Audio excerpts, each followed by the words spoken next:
झारखंड बने 23 साल हो गए हैं, उसके बावजूद यहाँ के लोगों को, यहाँ के आदिवासी लोगों को, खासकर आदिम जनजाति परिवार को इतने मुश्किल हालात में रहना पड़ता है। नहीं, आप देख सकते हैं वो सीलिंग वहाँ से गिर चुका है, नीचे सीलिंग के टुकड़े पड़े हैं।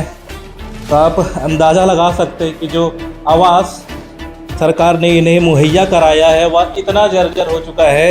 एक डर सा रहता है कि अंदर हम जब सोएंगे तो पता नहीं कब छत उनके ऊपर गिर जाएगी। किन्हीं परिवार को इस योजना के बारे में लाभ मिला? नहीं मिला। क्या सरकार के किसी अधिकारी ने कोशिश किया कि आपको प्रधानमंत्री आवास योजना क्या है इसके बारे में बताए? कोशिश तो किया, लेकिन ज़मीन जगह नहीं मिलने के कारण नहीं बन पा रहा है। अच्छा, यहाँ पर बिरहोर परिवार रहती है, उनकी शिक्षा का जो नज़दीकी जो माध्यम है वह यही स्कूल है। यह एक गैर आवासीय विद्यालय है, सामुदायिक भवन सह गैर आवासीय विद्यालय। ये इनका किचन का रूम है। यहाँ आप देख सकते हैं चूल्हा बना हुआ है। कैमरामैन को मैं चाहूँगा कि वो नज़दीक से जूम करके दिखाए कि इनका किचन रूम, और किचन में इस तरफ बैठने का है, ये बैठने के लिए है। वो सामने चूल्हा है और ये पत्तों का, लकड़ी का इनका किचन रूम है जहाँ पर ये लोग खाना बनाते हैं। क्या यहाँ जो 24 परिवार आप बता रहे हैं उनके पास कोई राशन कार्ड, बीपीएल कार्ड, ऐसा कुछ सुविधा है? राशन तो नहीं बना है, इस सूची द्वारा मिलता है। झारखंड बने 23 साल गुजर गए और इन 23 सालों में झारखंड को 11 मुख्यमंत्री मिले। जो शहरों के नज़दीक रहते हैं उनका विकास तो थोड़ा बहुत दिखता है, पर जो असली झारखंड, वह झारखंड जो झारखंड के गांव में बसता है, क्या उन तक विकास पहुंचा? उन तक कितना विकास पहुंचा, यह जानना बहुत ज़रूरी है। मैं हूं पश्चिम सिंहभूम के गोइलकेरा प्रखंड में और मैं आपको दिखाने वाला हूं कि यहाँ पर जो निवास करते हैं, यहाँ पर निवास करने वाले जो बिरहोर आदिम जनजाति के लोग हैं उनकी क्या हालत है। 23 साल का झारखंड और 11 मुख्यमंत्री के बाद भी यहाँ के लोग किस तरह से अपना जीवन गुजर बसर कर रहे हैं। आप जब देखेंगे, इनकी हालत देखेंगे तो आपको बहुत तरस आएगा इन पर, और आपको पता चलेगा कि जो सरकार के बड़े बड़े जो वादे हैं उनकी हकीकत क्या है। मेरे पीछे आप देख सकते हैं ये बिरहोर लोगों का आवास है, जो शायद सरकार ने इन्हें बहुत पहले दिया था। ये आवास को देखकर लगता है समय की जो योजना थी, इंदिरा आवास योजना, ये उस समय का आवास है जो कि अब काफ़ी जर्जर हो चुका है। यहाँ पर कोई नहीं रहता है। आप देख सकते हैं इस घर है जिस पर सब रखा हुआ है। यहाँ पर मवेशी रखने का काम ये लोग करते होंगे। इस तरफ इन्होंने अपना सुअर पाल रखा है और सामने इन लोगों का पूरा परिवार रहता है। जो भी घर सरकार के द्वारा इन्हें मिला, जो शायद रहने लायक हो, जिस पर ये रह रहे हैं। और मेरे दाहिनी तरफ का आप घर देखेंगे तो ये बहुत ही जर्जर हो गया है और शायद ही किसी सरकारी अधिकारी ने या कोशिश की होगी। जो पक्का मकान इनको मिला था वो भी मुझे नहीं लगता कि कुछ प्रॉपर इन्हें बना कर दिया होगा। ये लोग उसी मकान पर खुद से मिट्टी का कच्चा दीवार बनाकर उसको रहने लायक रूम बनाए हैं।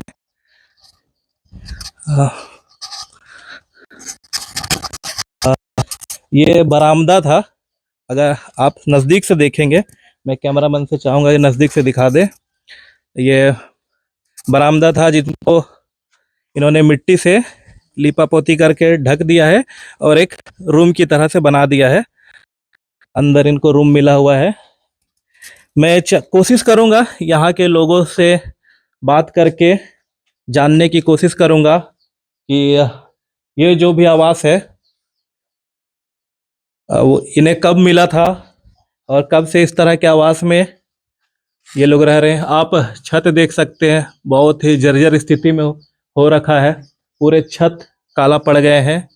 ये लकड़ी है, शायद ये जलाने के लिए, खाना पकाने के लिए इनका उपयोग करते होंगे।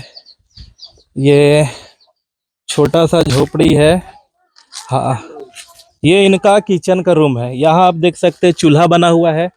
कैमरामैन को मैं चाहूँगा कि वो नज़दीक से जूम करके दिखाए कि इनका किचन रूम, और किचन में इस तरफ बैठने का है, या बैठने के लिए है। वो सामने चूल्हा है और ये पत्तों का, लकड़ी का इनका किचन रूम है जहाँ पर ये लोग खाना बनाते हैं।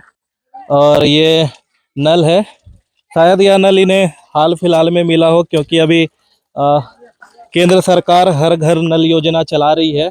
इसी तरह का नल हर घर पर मिल रहा है। आप इधर देख सकते हैं कुछ और भी झोपड़ी है जो इनका किचन है, या फिर शायद इन पर ही यह लोग रह रहे हो। ये इनका रूम है, छोटा सा रूम है जहाँ पर देख रहे हैं बिस्तर लगा हुआ है, मच्छरदानी भी है, इसी पर रहते हैं। शायद सामने जो पक्का मकान है उन पर इनका जगह कम पड़ गया हो, इसलिए कुछ लोग यहाँ पर भी रहते हैं। जैसा कि मुझे जानकारी मिला कि पहले यहाँ पर 20 परिवार थे, पर अब 24 परिवार यहाँ पर हो गया है। तो शायद उन्हीं जो एक्स्ट्रा 4 परिवार होंगे वो लोग इस तरह के झोपड़ी बनाकर इस पे रहते हैं। अब देख सकते हैं झारखंड बने 23 साल हो गए हैं, उसके बावजूद यहाँ के लोगों को, यहाँ के आदिवासी लोगों को, खासकर आदिम जनजाति परिवार को इतने मुश्किल हालात में रहना पड़ता है। ये जो आप घर देख रहे हैं, छोटा सा जो झोपड़ी का घर देख रहे हैं, या मेरे से भी छोटा है, लगभग ये 3.5 फुट 4 फुट का घर है। आप सोच सकते हो कैसे ये लोग यहाँ पर रहते होंगे। सरकार भी इन्हें जो लाभ देती है वो एक बार किसी तरह से, एक बार 2 बार दे देती है, फिर 10 से 20 सालों तक सरकार का ध्यान इन पर नहीं रहता है। अगर सरकार का ध्यान इन पर लगातार होता तो यहाँ पर लगातार बदलाव दिखते और लोगों को इन तरह से ऐसे घरों में रहना ना पड़ता।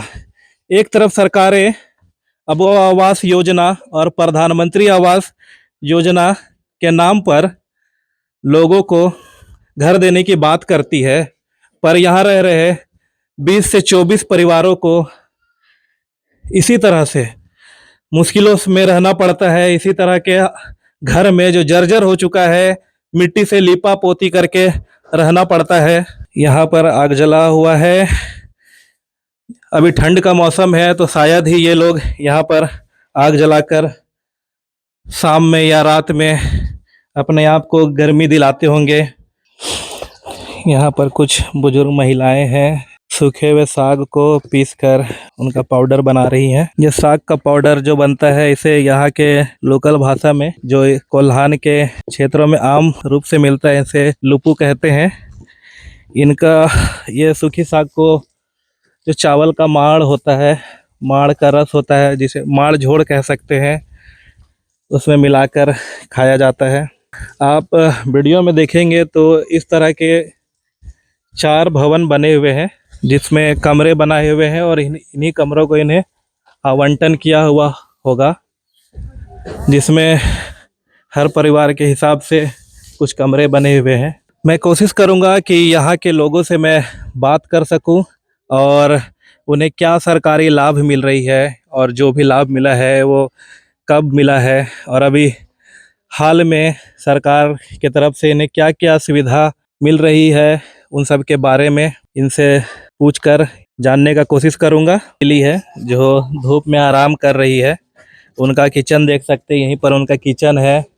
और यहाँ लोगों ने बताया कि इनका जो आवास है वह जर्जर है, वह पूरा टूट कर गिर रहा है, रहने लायक भी नहीं है। आप देख सकते हैं वो सीलिंग वहां से गिर चुका है, नीचे सीलिंग के टुकड़े पड़े हैं। तो आप अंदाजा लगा सकते हैं कि जो आवास सरकार ने इन्हें मुहैया कराया है वह इतना जर्जर हो चुका है कि यहाँ रहना खतरों से खाली नहीं है। आप छत देखोगे तो ये छत थोड़ा सा मुड़ गया है, ये नीचे की तरफ हल्का झुक गया है, इस पे छड़ दिख रही है, छड़ पूरी तरह से सड़ चुकी है। सीलिंग है, छत की सीलिंग है, ये देखकर लग रहा है ये हाल ही में गिरा है, 2 से 3 दिन में, या हो सकता है कल तक में ये गिरा होगा। आप इसी से अंदाजा लगा सकते हैं कि जो यहाँ पर रहते हैं वो कितने जोखिम भरे हालात में कितने बुरी तरीके से रहते हैं। इन्हें एक डर सा रहता है कि अंदर हम जब सोएंगे तो पता नहीं कब छत उनके ऊपर गिर जाएगी। बाबू राम जी से मैं जानना चाहूँगा, जैसे अभी सरकार प्रधानमंत्री आवास योजना के बारे में बताती है, झारखंड सरकार अब वो आवास योजना हाल ही में लॉन्च की है, तो मैं बाबूलाल जी से जानने की कोशिश करूंगा कि इन्हें उस उन योजना का कितना लाभ मिला है। बाबू राम जी, आप बता दीजिए, क्या आप लोगों को प्रधानमंत्री आवास योजना का कुछ लाभ मिला है? ये आपको वाला एक तो मिला था। ये वाला ये वाला हम लोग का अच्छा, ये आपको ठीक है। इसके अलावा और किन्हीं परिवार को इस योजना के बारे में लाभ मिला? नहीं मिला। क्या सरकार के किसी अधिकारी ने कोशिश किया कि आपको प्रधानमंत्री आवास योजना क्या है इसके बारे में बताए? कोशिश तो किया लेकिन जमीन जगह नहीं मिलने के कारण नहीं बन पा रहा है। अच्छा, मतलब देख सकते हैं कि इनका अपना कोई जगह नहीं है, इस वजह से जो प्रधानमंत्री आवास योजना का लाभ इन्हें मिलना था वह इन्हें नहीं मिल पाया है और इन्हें इसी तरह के जर्जर हालात में रहने को मजबूर होना पड़ रहा है। अब वह आवास योजना जो झारखंड सरकार लाई है अभी हाल ही में, अब वह आवास योजना के तहत वैसे परिवार जो बीपीएल रेखा से नीचे है झारखंड में, उनको सरकार घर देगी। क्या इनके बारे में आपको किसी ने बताया? वो तो बताया लेकिन घर के लिए तो वो सुविधा नहीं है तो कहा मतलब जमीन की सुविधा नहीं है इनके पास, इसलिए जो भी आवास योजना आता है वो इन्हें नहीं मिल पाता है। अगर ये अपने माध्यम से, जैसा कि बाबूराम कहना चाह रहे हैं कि अपने माध्यम से ये कोई योजना का लाभ भी लेना चाहे तो जमीन के अभाव में वो ये उस योजना का लाभ नहीं ले पाते हैं। मेरे सामने पीछे नल है जिससे पानी आ रहा है। मैं बाबू राम जी, मैं चाहता हूं कि आप बताएं ये नल आपको कब मिला और कौन सी योजना के माध्यम से मिला? ये हम भी नहीं पता है कौन से माध्यम से दिया हुआ है। अच्छा, कितने साल पहले आपको यह नल लगाकर सरकार ने दिया है? 1 साल हो रहा है। 1 साल हो रहा है। 1 साल पहले नल मिला है, इसका मतलब है ये जो प्रधानमंत्री की हर घर नल योजना है उसके तहत इन्हें नल मिला होगा। जब ये नल नहीं था तो आप लोग पानी कैसे पीते थे यहाँ पर? नदी से।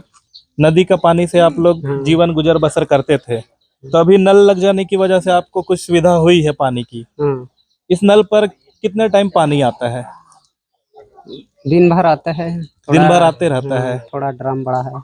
अच्छा, ड्रम बड़ा है, मतलब इसका जो टंकी है वो कहीं पर लगा हुआ होगा।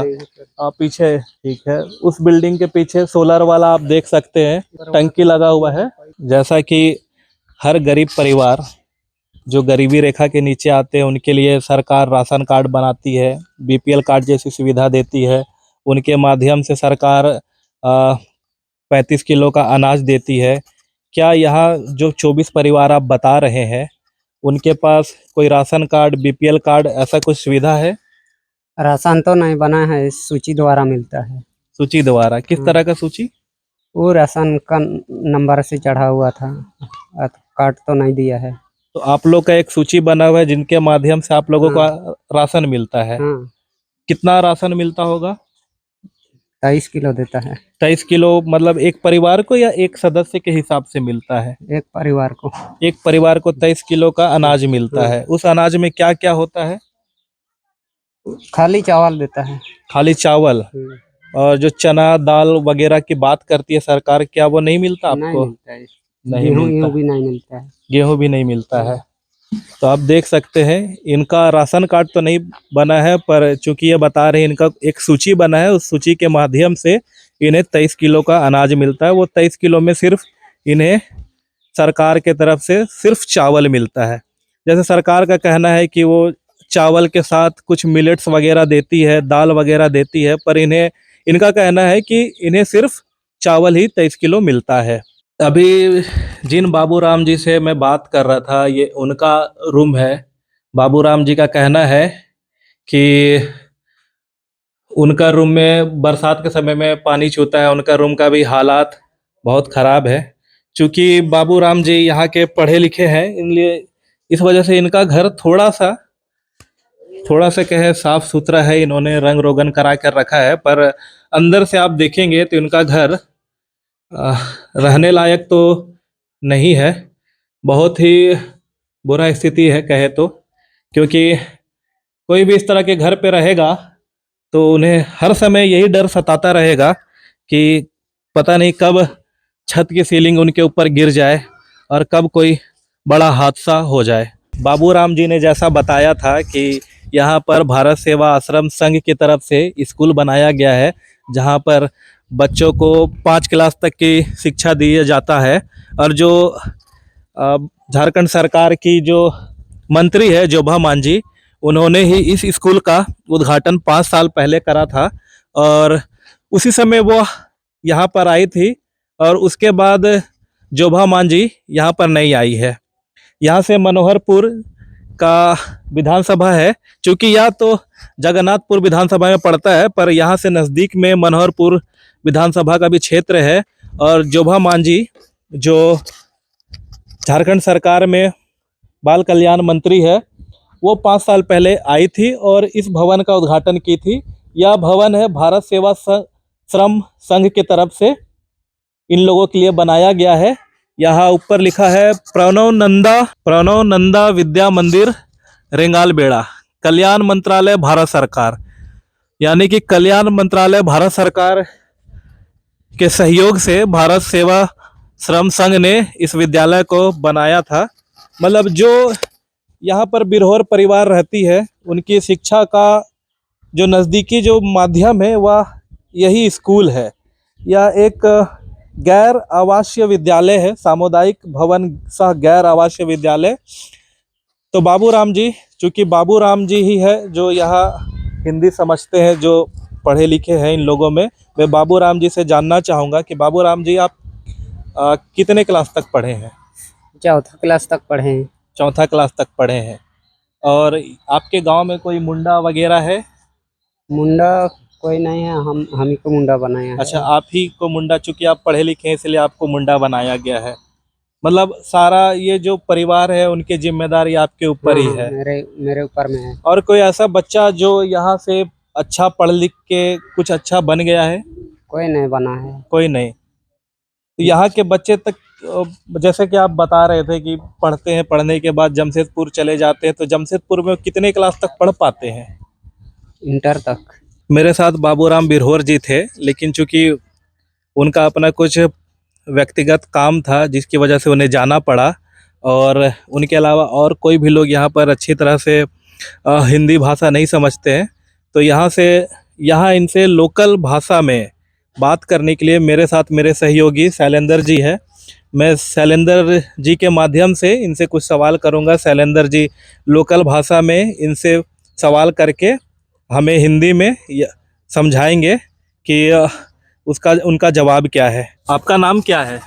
अपना तुम पागो पागु चाइना पूर्ति। पागु पूर्ति नाम है इनका पूरा नाम। इनका नाम पूर्ति है। और आप भी बिरहोर फैमिली से है? अब बिरहोर परिवार से मिला पे हैं। अच्छा। हाँ, बिरहोर परिवार से हैं। कितने साल से आप यहाँ पर रह रहे हैं? 3 साल ते मिला बना। बहुत साल तुम ना लेने था। बहुत साल से हैं बोल रहे हैं।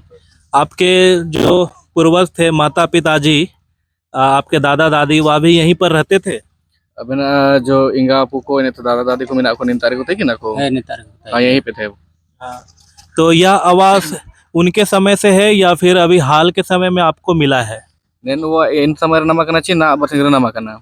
ने 5 साल हो गए ना इन तो नाम करना। 5 साल हो गया तब मिला। मतलब इनका जो आवास है, जो ये पक्का वाला है कुछ वो इन्हें 5 साल पहले मिला है।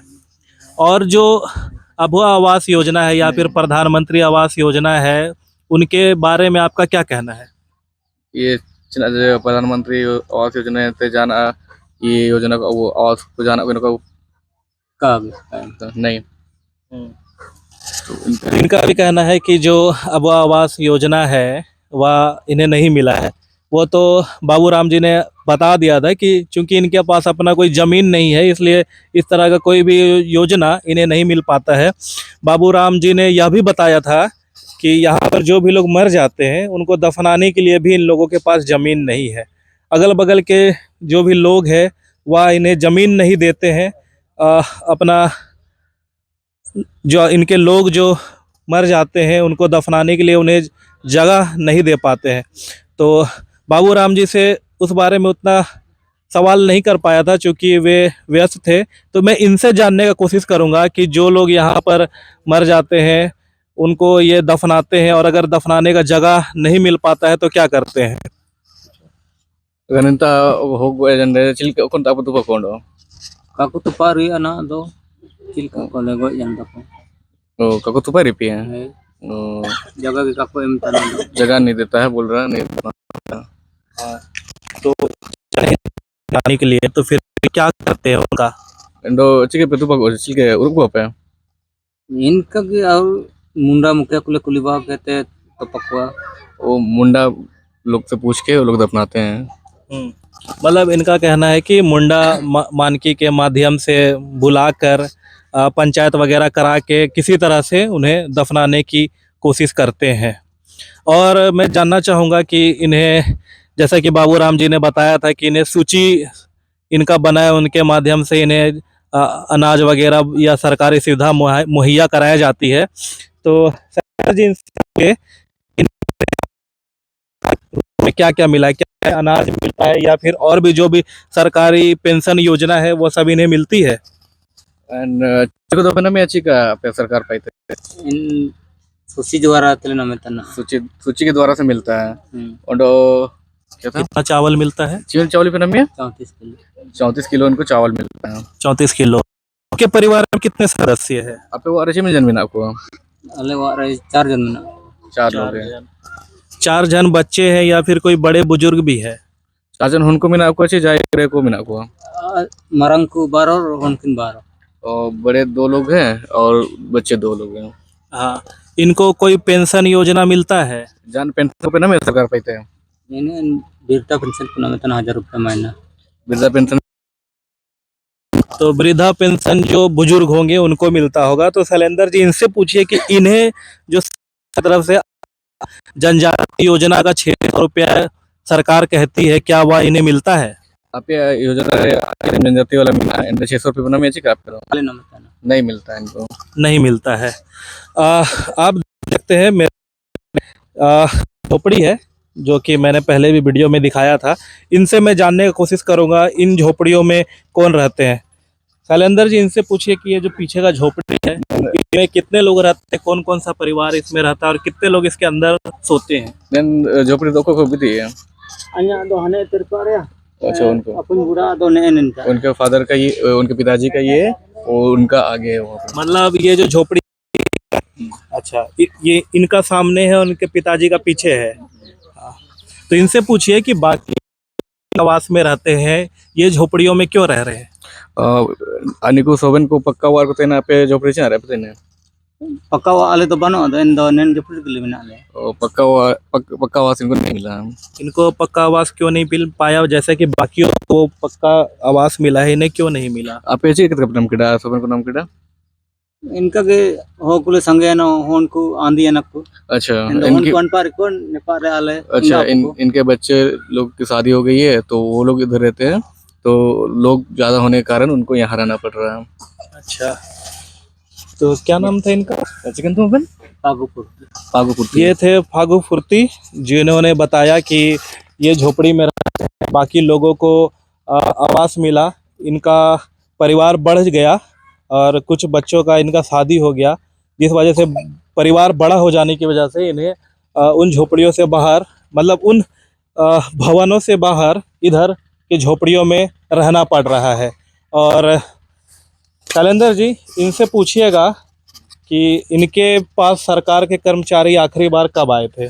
पता सरकार कर्मचारी को जाए को जो ना लिखा है चिन्ह काको जो तना ना को जो तना को जो कुछ में को जो लेते कि ना इधर सीधा न को जो लेना खाली ऑल बाल कहते उन से न राजा ना काको का जी है। अच्छा एक बार आए थे लिख हो के गए लेकिन कुछ बोले नहीं उन लोग। कितने साल पहले आए थे। 3 साल यार 3 साल आया 3 साल पहले। तो इनका कहना है कि 3 साल पहले यहाँ पर सरकारी कर्मचारी लोग आए थे, कुछ लिखा पढ़ी उन्होंने किया लेकिन उनके उसके बाद 3 सालों से इन्हें कोई सुविधाएं नहीं मिली। मतलब कि 3 साल से इसी तरह का झोपड़ी है, झोपड़ी में लोग रह रहे हैं और जो पीछे का जर्जर भवन है सरकारी अधिकारियों ने 3 साल पहले इन्हें देखा होगा, लेकिन देखने के बाद भी 3 सालों में सरकारी अधिकारियों ने जरा सा भी कोशिश नहीं की कि इनकी जो व्यवस्था है, ये जो हालात है, उस पर कुछ सुधार करे। आपको बता दें कि यहाँ से जो गोइलकेरा प्रखंड है वह बहुत ही नज़दीक है, महज 10 किलोमीटर की दूरी पर गोइलकेरा प्रखंड है।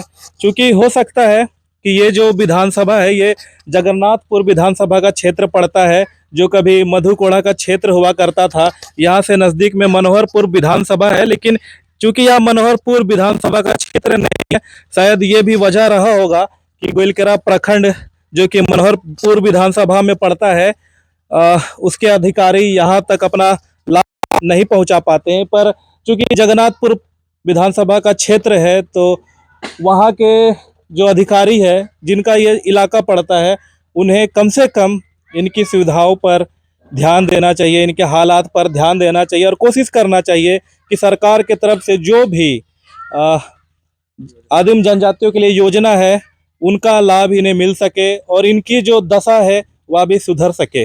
आप लोगों ने देखा बिरहोर और आदिम जनजातियों का हालात, मतलब झारखंड बने 23 साल गुजर गए और जो हमारा भारत देश है वह 75वां स्वतंत्रता दिवस मना रहा है, उसकी वर्षगांठ बना रहा है, पर जो आज भी आदिम जनजातियों की हालत है बहुत ही ख़राब है। जैसा कि आपको पता है, बिरहोर आदिम जनजाति जो कि लगभग कुछ हज़ार में इनकी जनसंख्या है, उनमें से यहाँ पर 24 परिवार रहते हैं। यह गोइलकेरा प्रखंड का इलाका है और जगन्नाथपुर विधानसभा में आता है। यहाँ पर 24 परिवार रहते हैं, इनमें से 20 परिवार को ही आवास मिला। बहुत पुराना जो जर्जर हो चुका है वही आवास इनको मिला। इस पर सिर्फ 20 परिवार रहते हैं और आपने देखा कि कुछ परिवार जिनको ये आवास नहीं मिल पाया, जो बढ़ गए 20 से जब 24 हो गए, तो कुछ परिवारों को झोपड़ियों में रहना पड़ा। सुविधा के नाम पर आवास मिला था, जो कि ये बता रहे हैं 40 साल पहले इन्हें इंदिरा आवास मिला था, वो जर्जर हो गया।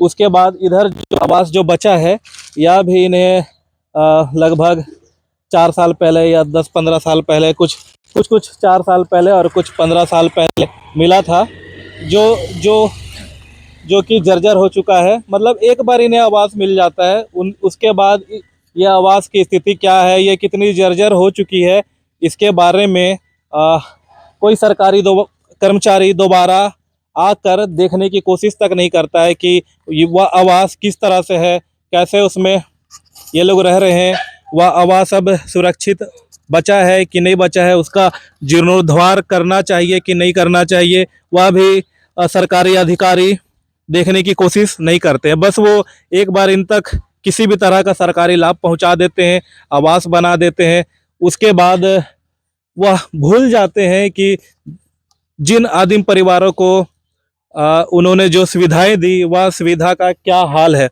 यहाँ पर आप देखेंगे तो यह जो सरकारी सुविधा के नाम पे यह जो भवन इन्हें मिला था बहुत पहले, बस वही है और इन्हें कुछ सूची में सूचीबद्ध किया गया है, जिसके तहत ही इन्हें 23 किलो का अनाज मिलता है और कोई सुविधा उसके अलावा नहीं मिलती है। इनका चूँकि यह आदिम जनजाति परिवार से आते हैं और इनका सूची है आदिम जनजाति परिवार के रूप में ये सूचीबद्ध है, इस वजह से इनका बीपीएल कार्ड भी नहीं बन पाता है। आप देखेंगे तो हाल ही में अगर कहूँ कि इन्हें अगर कोई सरकारी सुविधा मिली है तो वो सामने आप सोलर वाला टंकी देख सकते हैं, जो हर घर नल योजना के तहत इन्हें 1 साल पहले मिली थी। तो कहा जाए कि 1 साल पहले अधिकारी आए थे, इन्हें हर घर नल योजना का लाभ तो दिया, पर क्या उनकी नज़र इनके जर्जर हो चुके घर पर नहीं पड़ी? अगर पड़ी होती तो इन जर्जर घरों की हालात सुधरी होती। इससे पहले मैंने माघू पूर्ति जी से बात किया था तो उन्होंने बताया था कि 3 साल पहले उनकी मुलाकात सरकारी अधिकारियों से हुई थी। अगर उस समय भी सरकारी अधिकारी इन लोगों की दशा पर ध्यान देते तो शायद ही इनकी स्थिति कुछ अलग होती। आप देख सकते हैं जो रास्ता बना था, ये जब महज घर के पास ही चारों तरफ में पक्की सड़क बनाई है और आने जाने का आप रास्ता देखेंगे तो वह अभी भी कच्चा है। आप वीडियो में देखेंगे जब हम यहाँ पर आ रहे थे तो बहुत ही कठिनाइयों से हमने नदी को पार किया था। मोटरसाइकिल पर बैठ के हम किसी तरह से आए थे। 1 किलोमीटर दूर पे पक्की सड़क थी। अगर प्रशासन चाहती तो यहाँ पर भी पक्की सड़क को जोड़ देते, वो नदी पर नाला बना देते तो सरकारी अधिकारियों का इन तक पहुँचना और भी आसान हो जाता। गनीमत कहिए या फिर इनकी दुर्दशा कि इतने साल हो जाने के बाद भी, इतने साल का भारत आज़ाद हो जाने के बाद भी, झारखंड को 23 साल हो जाने के बाद भी, 11 मुख्यमंत्री आने के बाद भी, 5 साल रघुवर दास की सरकार ने शासन किया और अभी हेमंत सोरेन की 4 साल हो रही है। हेमंत तो हिम्मत है कहते हैं, पर मैं चाहता हूं कि हेमंत जी जरा हिम्मत दिखाइए और इनकी जो दशा है, इनकी जो घर की हालात है, उन पर अपने सरकारी अधिकारियों को कहिए कि वो इनकी दशा सुधारे। झारखंड का विकास तभी हो पाएगा जब आप झारखंड में गांव में रहने वाले, दूर दराज में रहने वाले इन लोगों तक अपना कुछ लाभ पहुंचा पाए। जिस दिन इन लोगों का विकास होगा, समझिए झारखंड के बाकी लोगों का भी विकास हो जाएगा। विकास तो हमें शहरों में दिखता है, पर इस तरह से गांव में नहीं दिखता है। क्योंकि ये जो जनजाति है, बिरहोर आदिम जनजाति, ये कुछ ही महज 7-8 हजार इनकी संख्या होगी झारखंड में। अगर इनको बचाना है, इनको बचा कर रखना है, इस जनजाति को सुरक्षित रखना है, तो सरकार को इस ओर ध्यान देना होगा। मेरे साथ कैमरामैन कुशाल और मेरे सहयोगी शैलेंद्र और मैं हेमंत, लोकतंत्र 19 न्यूज़ से। धन्यवाद। जोहार।